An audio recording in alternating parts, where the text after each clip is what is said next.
evening to everyone. One God's promises is written in Matthew 7 verse 7. And I quote, "Ask, and will be given to you. Seek, and you will find. Knock, and will be opened to you." I would like to have a small talk about three important words tonight. Seek, ask, and knock. Ask. We are to present our simple petitions to the one that has promised to provide all our needs and to comfort all our heartaches. Seek. We are to apply ourselves diligently and earnestly as we search out all the precious jewels and little surprises that are hidden in the Word of God, which help us to strengthen our faith to Him. Knock. We are to knock with patience, endurance, and steadfast perseverance, even when the circumstances of life test our faith and seek to stop our strength. Brethren, prayer is the greatest weapon that God has given to us. Let us use it often and wisely, and use it to His praise and glory. Let me introduce the participants to the one who lead us in our inspiration is none other than Christine Joyce E. Garcia. Then presider, yours truly, Wilmay Carril V. Garcia. Come, let us all join in prayer as Azael Lian de Luna, John Louis Scott, Winmark de Guzman, and Carmela Macalanda lead us. Good evening.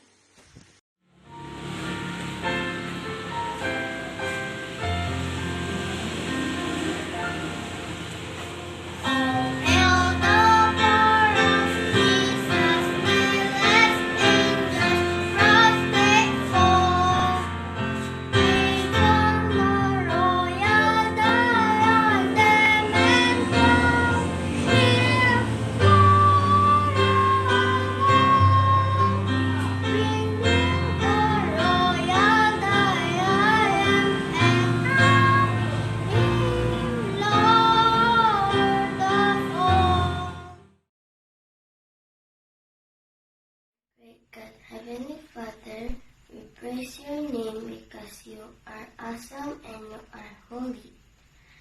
We praise your name because you sit high and lifted up.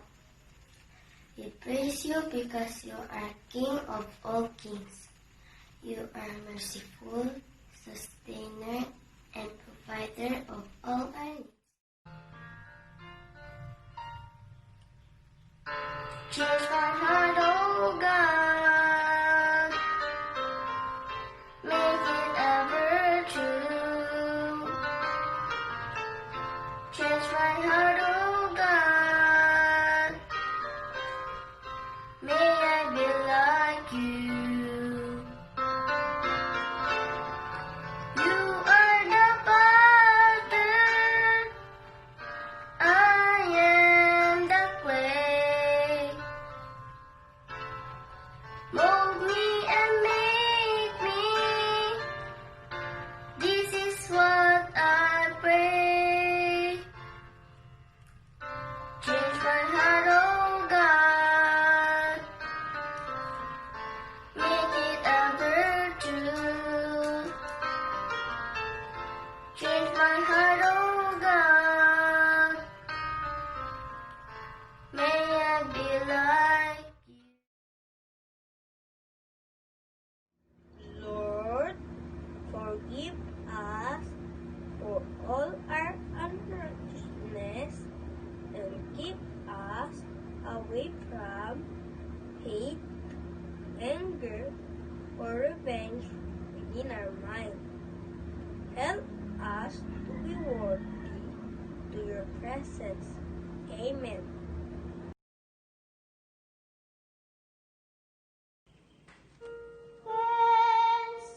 With a grateful heart, give thanks to the Holy Lord. Give thanks because He's given Jesus Christ, His Son. And now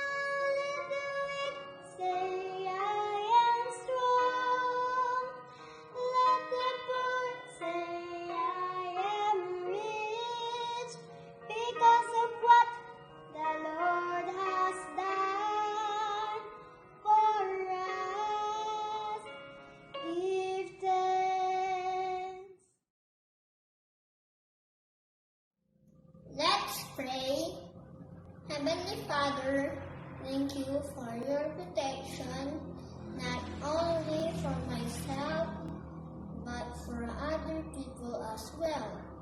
Thank you for the health, strength, peace, and loving us unconditionally.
Our Father in heaven, please keep us and give us courage to be strong for all the trials that we encounter in our daily lives.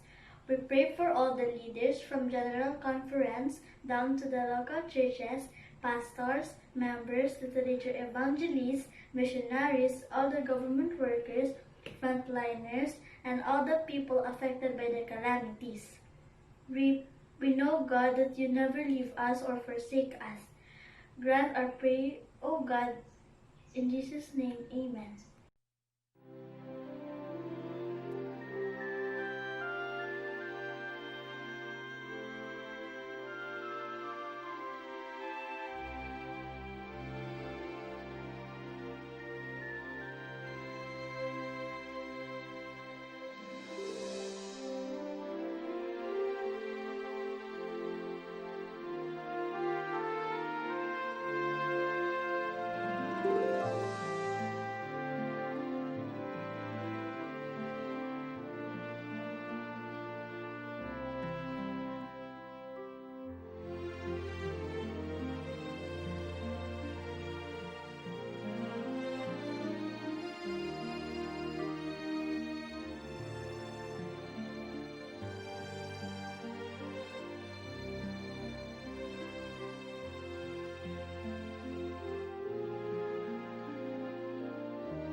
Ako po ay bumabati sa inyo ng magandang araw, magandang gabi.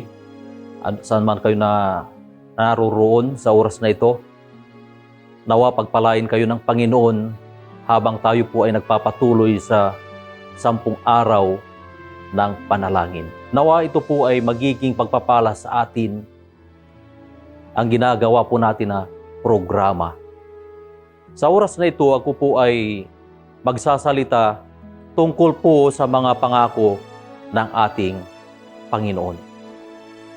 Nais ko po na malaman ng bawat isa sa atin na tayo po ay nabubuhay na sa hiram na panahon na kung saan kailangan natin ang mga pangako ng ating Panginoon.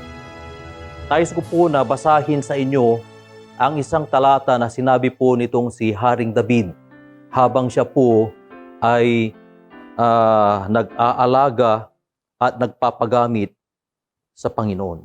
Sabi po dito sa mga awit 23 versikulo 1, ganito po ang sinasabi, ang Panginoon ay aking pastor, hindi ako mangangailangan. Tayo po ay yumuko sa panalangin. Amang banal na makapangyarihan sa lahat, naniniwala po kami na kami ay nabubuhay na sa huling panahon. Kung kaya nga po, wala po kaming ibang sasandalan kundi sa inyo at ganon din po sa inyong pangako. Ito po ay aming hinihiling sa matamis na pangalan ni Jesus. Amen. Okay. Sa panahon na nilalang itong si Adan at saka si Eva, sila po ay tunay na perpekto. Ngunit dahil po sila ay nagkamali ayon po sa sinasabi po ng aklat ng Henesis dahil po hindi sila sumunod sa sinabi po ng ating Panginoon ay sila ay nagkasala.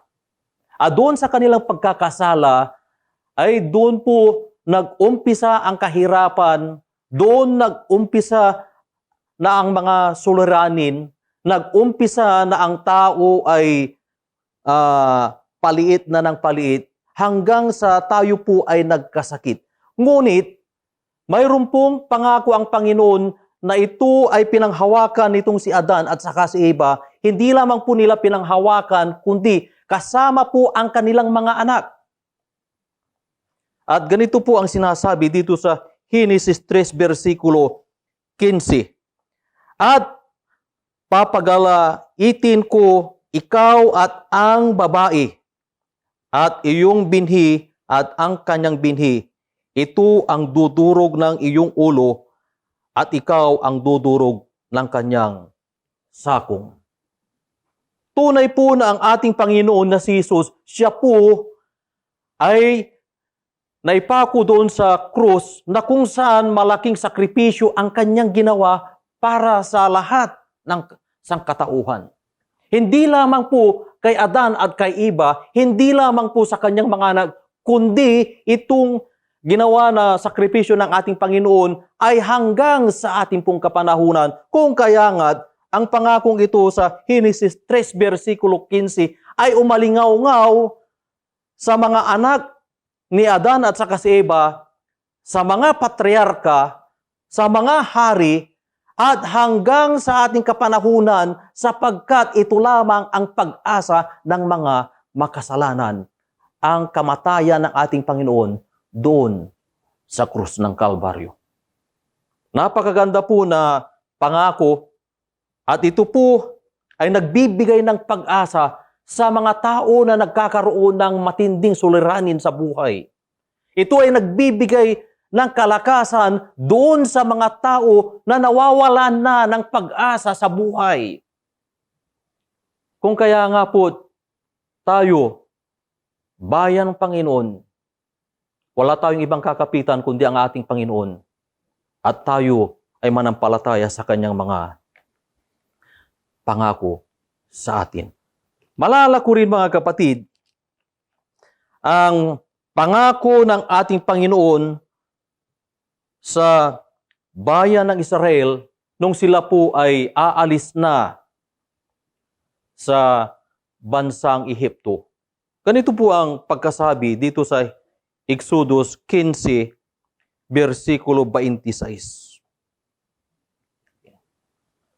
At sinabi, kung iyong didinggin ng buong sikap ang tinig ng Panginoon mong Diyos, at iyong gagawin ang matuwid sa kanyang mga mata, at iyong didinggin ang kanyang mga utos, at iyong gaganapin ang lahat niyang mga palatuntunan, ay wala akong ilalagay na karamdaman sa iyo na gaya ng inilagay ko sa mga Ehipsyo, sapagkat ako ang Panginoon na nagpapagaling sa iyo.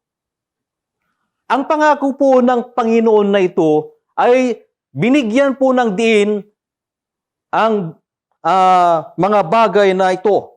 Ang sinabi niya ay, kung iyong sisikapin at didinggin ang aking tinig, kung iyong gaganapin ang aking mga utos at palatuntunan, at sa huli sinabi ng ating Panginoon, hindi kita bibigyan ng mga sakit na tulad ng ibinigay ko sa mga Ehipsyo. Ako ang iyong Panginoon na siyang magpapagaling sa iyo. Kapatid, marami pong mga dalubhasa, pinag-aralan po nila, ano ba yung mga sakit sa Ehipto? Pinag-aralan po nila yung mga mamis. At ayon po sa kanilang natuklasan, yun palang mga sakit ng mga tao sa Ehipto noon ay ganon din ang mga sakit sa ngayon. Mayroon pong alta presyon, Mayroon pong sakit sa puso, mayroon pong diabetes, mayroon pong cancer, mayroon pong arthritis, mayroon pong rheuma, at iba pang mga sakit na kung saan ito ang nagbibigay bigat sa ating pong pamumuhay.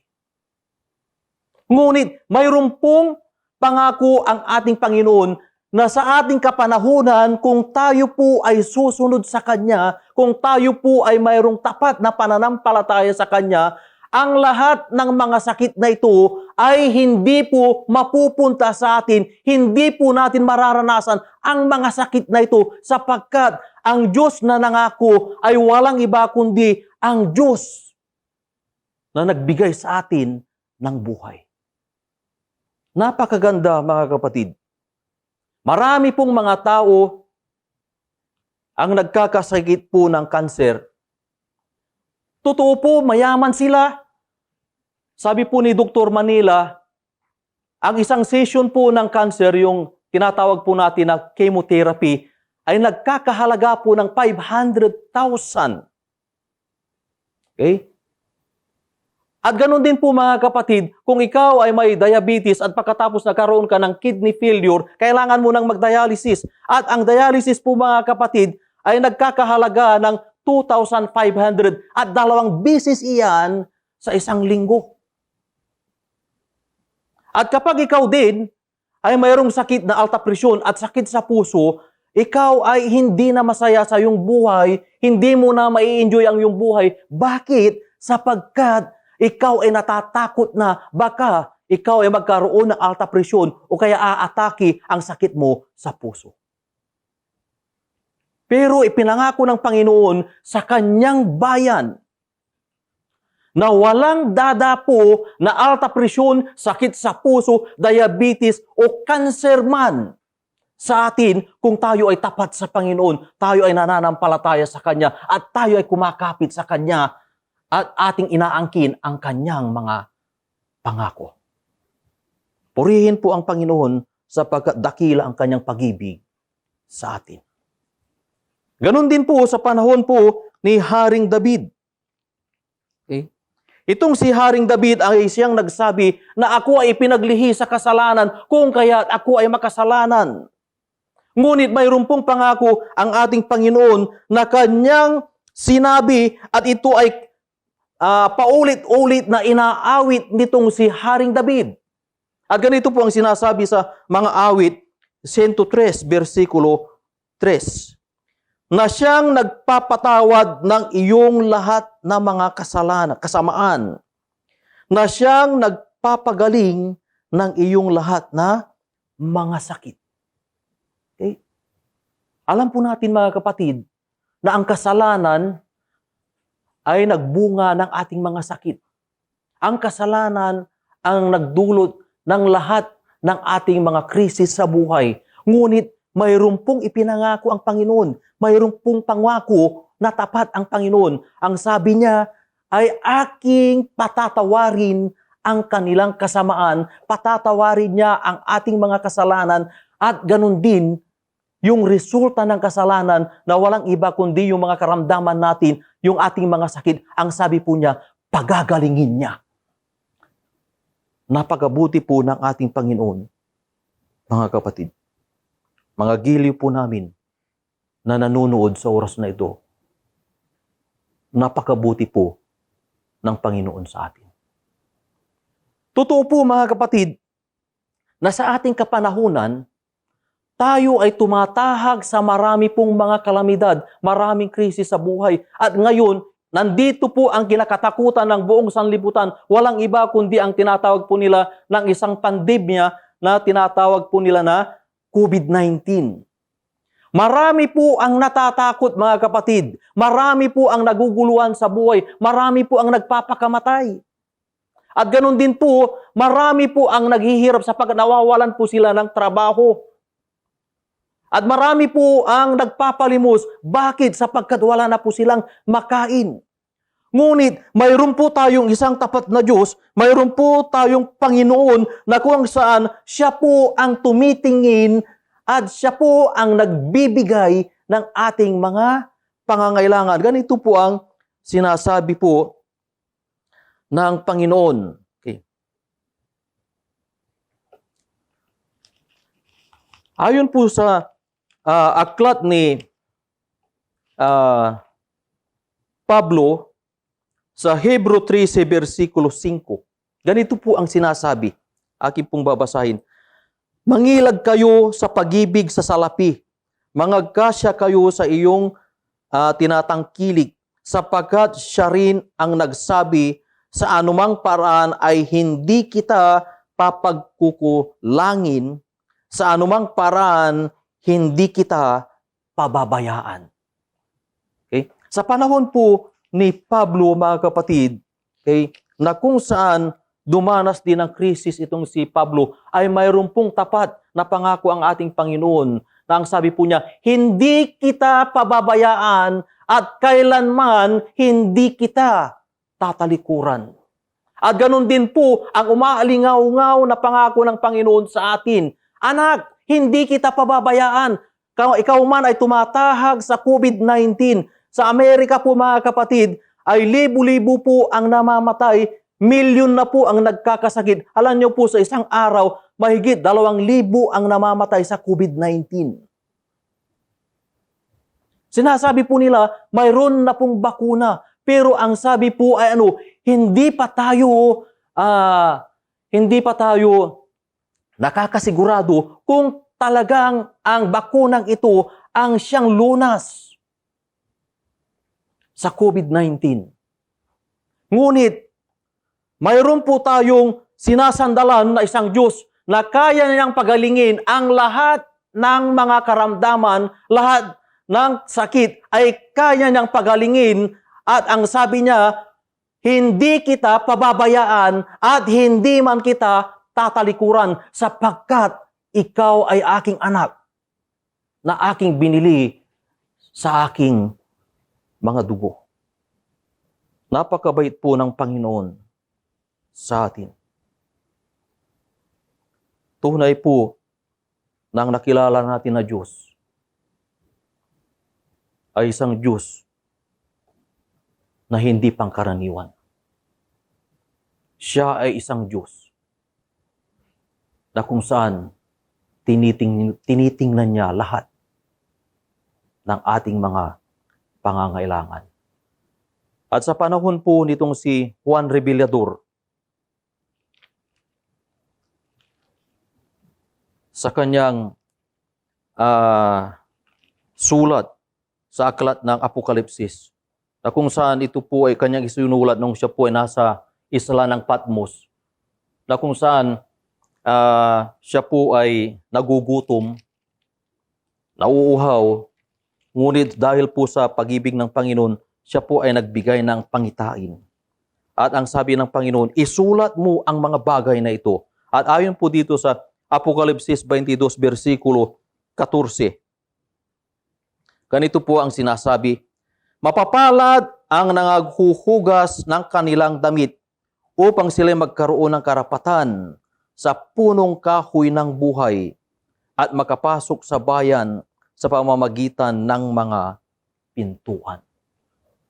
Maliwanag po na sinasabi po sa sulat ni Juan Revelador na mapalad daw yung mga tao na naghugas ng kanilang mga damit. Ang damit na tinutukoy po dito ay walang iba kundi ang ating pong mga ugali. Kung tayo po ay naghugas sa pamamagitan ng dugo ni Kristo at hindi makikita na ang ating mga kasalanan, hindi na makikita ang ating mga kahinaan, ang sabi po ni Juan Revelador, mapalad ka.